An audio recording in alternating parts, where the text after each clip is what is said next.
জান্নাতের টিকিট বিক্রি করে তাইলে শিরিক হবে, তাই তো কথা? আচ্ছা, জান্নাতের টিকিট বিক্রি করলে যদি টিকিট কে কে বিক্রি করেছে আমি জানি না। জামাতের কোন দায়িত্বশীল ব্যক্তি এরকম বলেছে কিনা যে আমাদের কাছে আসলে জান্নাত পেয়ে যাবেন, আমরা জান্নাতের টিকিট বিক্রি করি। এখন যেই দলটা বলল ধানের শীষে ভোট দিলে আমরা জান্নাত পাবো, ভাই তখন শিরকের ফতোয়া ছিল না আপনাদের? আপনাদের শিরকের ফতোয়া ছিল না? বিএনপি নেতার বাড়ি আমাদের জন্য কাবা শরীফ।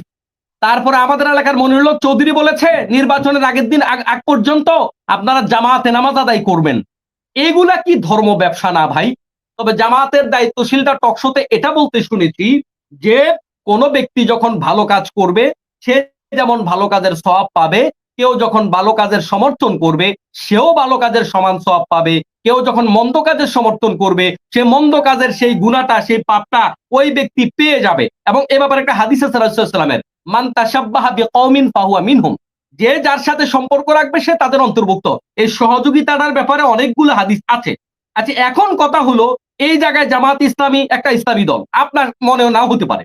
জামাত ইসলামী ব্যক্তিগতভাবে তাদের যে চর্চাগুলো আছে, তারা মানুষকে নামাজি বানায়, কোরআন শিখায়, হাদিস শিখায়, নৈতিক বিষয় শিখায়, লেনদেন শিখায়, অনেক কিছু শিখায়। তার মানে জামাত ইসলামী এখানে যে 100% মানুষকে ভালো করতে পারবে তা না, কিন্তু তাদের কর্মসূচি গুলো সারা বছর নির্বাচন আসার আগ পর্যন্ত, নির্বাচনের বাহিরে জামাত ইসলামী যে কর্মসূচিগুলো পালন করে অ্যাজ লাইক অ্যাজ এ বিশ্ববিদ্যালয়, একটা মানে স্কুল, একটা মাদ্রাসা, এরকম কাজগুলো জামাত ইসলামী করে থাকে। এখন সেই জায়গায় জামাত ইসলামী যেহেতু মানুষকে ইসলাম শিখায়, তারা বলতেই পারে এই ভালো কাজগুলো করলে আপনি জান্নাতে যাবেন। এটা বলা তো দোষের কিছু না, এটাকে আপনি টিটকারি কেন করছেন?